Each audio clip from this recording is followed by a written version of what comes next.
사무엘상 마지막 31장이 사울의 죽음으로 끝을 맺습니다. 사울은 적에게 쫓기다가 자살을 했죠. 병기 맡은 자와 함께 칼을 땅에다가 거꾸로 놓고 그 위에 엎드러져 죽었습니다. 이 본문처럼 아말렉의 소년의 고백처럼 그가 이 사울을 죽였던 게 아닌 것을 우리는 알고 있습니다. 그런데 이 아말렉 소년이 다윗에게 이 소식을 가지고 가면 자기를 선대할 줄 알고 그 소식을 가지고 왔습니다. 그러나 다윗이 그에게 묻고서 그가 죽였다라고 하는 고백을 듣고서 그 아말렉 소년을 죽이고 말았죠. 그러면 다윗이 오판한 것인가? 라고 하는 것인데 그러지 않습니다. 분명히 본인이 죽였다라고 입으로 고백을 했고, 특별히 이 소년의 신분이 아말렉 사람이었습니다. 아말렉 족속은 하나님께서 대대로 원수 삼으시겠다고 하는, 내가 대대로 그들과 싸우겠다고 하는 여호와의 원수였지요. 다윗의 성품상 그가 그렇게 거짓말을 하지 않았더라면, 사울을 죽였다라고 거짓말만 하지 않았다면 그를 살렸을 가능성이 매우 큽니다. 다윗은 자기가 그 전에 우리가 보았다시피 아말렉을 치러 가는 길에 자기 병사들도 되게 고나고 어려운 지경이었지만 이 소년 하나가 엎드러져 가지고 병든 중에 힘든 중에 있으니까 그에게 떡을 먹이고 건포도를 먹이는 것들을 볼 수 있어요. 그렇게 늘 긍휼과 자비의 마음을 가지고 있는 그러한 다윗의 성품상 그가 만약에 거짓말을 하지 않았다면 여호와의 원수를 살렸을 가능성이 매우 큽니다. 그런데 그가 거짓말로 사울 임금을 죽였다라고 하는 말을 하자 가차없이 그를 죽여버리는 그러한 모습을 볼 수 있습니다. 때때로 우리는 하나님께 원수된 사람을 좋아하고 하나님과 친한 사람과 멀어지는 경우가 있습니다. 그런 경우는 자기 자신에 대한 입장을 가지고 그렇게 판단하는 경우가 많죠. 아무리 못된 사람도 자기에게 잘해주는 사람은 좋은 사람이고 아무리 좋은 사람도 자기에게 나쁜 얘기를 하고 험한 얘기를 하고 그리고 자기의 마음 심기를 건드리면 그가 나쁜 사람이 되어버리는 경우를 너무나 흔하게 봅니다. 저와 여러분의 판단이 하나님의 판단과 같기를 간절히 바라고 소망합니다. 하나님 보시기에 악한 사람은 옳다하지 아니하고 그를 악하다고 말하고 하나님께서 옳다 말하는 사람은 그가 아무리 사람들에게 따돌림을 당하고 외톨이가 되어져 있고 또 남루한 모습이라 할지라도 그를 옳다 말하는 예레미야나 그 외에 많은 선지자들이 그렇게 세상 사람들로부터 따돌림을 당하고 결국에 죽임을 당하고 옥에 갇히고 여러 가지로 모함을 받는 그런 말을 많이 들었지만 하나님이 그의 편에 서셔서 의로운 말을 전하고 사람들을 치는 말을 전할 때 사람들이 그를 미워했던 것을 볼 수 있어요. 저와 여러분들은 하나님의 기준에서 하나님의 말씀으로 기준 삼아서 그가 악인인지 선인인지를 잘 구별하고 우리에게 쓴 말을 뱉는다 할지라도 그의 말을 달게 받으며 사랑하고 우리에게 잘해준다 할지라도 악을 꾀하는 자를 사랑하지 않는 저와 여러분들 되시기를 축복합니다.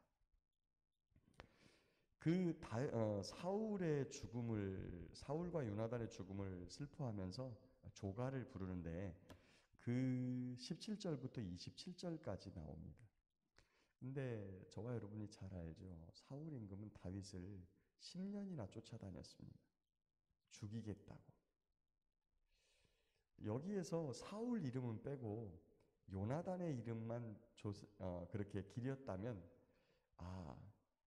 공감했을 그런 이야기입니다.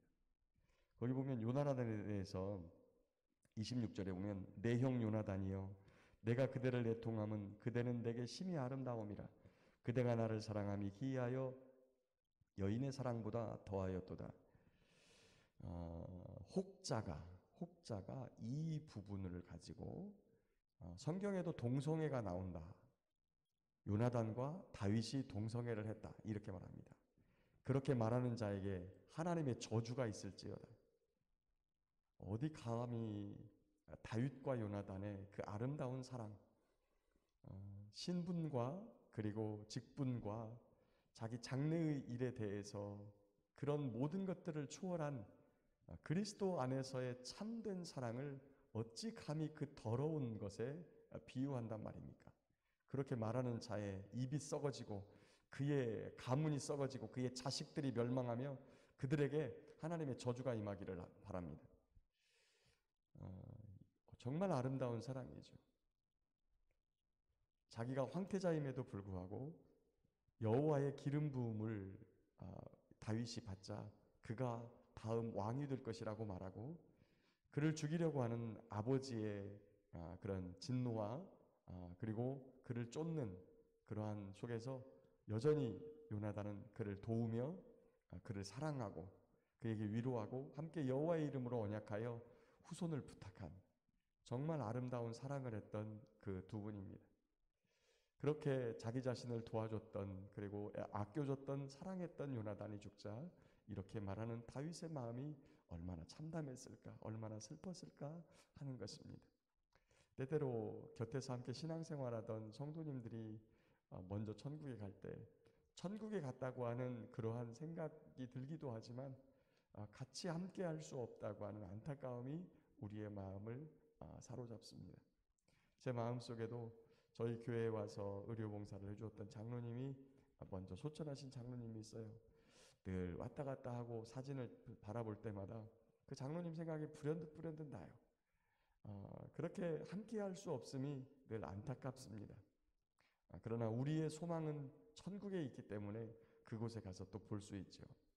그런데 여기에 보면 다윗이 요나단만 이렇게 조상을 한 게 아니라 애통해 한 것이 아니라 사울의 죽음도 애통해 했다고 하는 것입니다. 10년 동안 쫓아다닌 것에 비하면 그럴 마음이 없었을 것 같은데 어떻게 이렇게 할 수 있었을까? 지난번에 24, 25, 26장을 보면서 하나님께서는 다윗에게 용서라는 것을 가르쳤습니다. 그리고 하나님께서 함께 하셔서 그 진노를 그 보복해 주시겠다고 하는 것을 말씀하셨어요. 그래서 결국에 전쟁에 나가서 사울이 그렇게 죽고 말았지요. 원수를 이렇게까지 애통해야 할 수 있을까? 원수의 죽음을 그럴 생각이 들지만 다윗은 진심으로 사울의 죽음에 대해서 애통해하고 또 사울과 함께 했던 이스라엘의 죽음에 대해서 애통해하는 그런 모습을 볼 수 있습니다. 저와 여러분들 우리 주님께서 이야기합니다. 원수가 줄이거든 먹게 하고 목마르거든 마시게 하고 헐벗었거든 그에게 옷을 입혀 주어라. 하늘 아버지와 원수된 우리들을 향하여 입히시고 먹이시고 기르시고 보호하시고 함께 하셔서 언젠가 우리에게 돌아올 날들을 기다리고 계시기 때문에 그렇게 하라고 말씀하십니다. 우리가 하나님의 자녀입니다. 하나님을 닮은 사람이고 하나님으로부터 나온 사람이고 하나님께 사랑과 은혜를 받은 사람입니다. 그런 사람답게 우리도 또한 우리의 원수의 안됨과 또 실패와 죽음에 대해서 이렇게 노래를 부르고 잘됐다라고 이런 쾌거를 낼 게 아니라 그들이 다윗처럼 그들이 곤란에 처하면 안타까워하고 밤새도록 그들을 위하여서 기도하고 또한 그들을 위하여 하나님의 복과 은혜가 임하기를 진심으로 축복하는 우리의 마음이 되어서 우리의 신앙이 되어서 우리의 삶이 되어서 하나님께서 우리의 삶에 복 주시고 우리는 하나님께 기름 부음을 받은 자로 하나님께서 지키시고 보호하시고 인도하셔서 그리고 영원토록 우리 주님 거하시는 그 천국에까지 우리를 점과 흠과 티도 없이 보존하시고 인도하셔서 주님과 함께 영생을 살아가는 그러한 복된 믿음의 삶이 되기를 간절히 바라고 소망합니다. 거기 이 조가를 보면 18절 보면 명령하여 그것을 유다 족속에게 가르치라 하였으니 곧 활로레라 야살의 책에 기록되었다 이렇게 했네요. 다윗은 자신만 슬퍼하는 것이 아니라 유다 족속 자신을 따르고 그리고 자신과 함께하는 사람들에게 그 사실을 가르치고 슬퍼하라고 말합니다. 그리고 그것을 활노래라고 그렇게 지었습니다. 활이라고 하는 것이 보우라고 하는 이 단어인데 이게 뭘 닮았냐면 무지개를 닮았죠. 무지개가 영어로 레인보우입니다. 레인보우. 비 온 뒤에 활처럼 생긴 게 나온다. 몇 가지 의미가 있는데 용사라고 하는 의미가 있습니다. 용사라고 하는 의미. 그 다음에 또 한 가지는 무지개가 언제 일어났냐면 대홍수 이후에 하나님께서 진노를 그치시고 인간들에게 긍휼과 자비를 베푸시고 이 세상을 보존하시겠다고 하는 약속의 뜻으로 레인보우 무지개를 주셨어요. 그래서 진노가 그쳤다라고 하는 의미가 있습니다. 하나님의 진노가 그쳤다라고 하는 의미가. 그러니까 활노래라고 하는, 왜 활노래라고 이렇게 적었을까?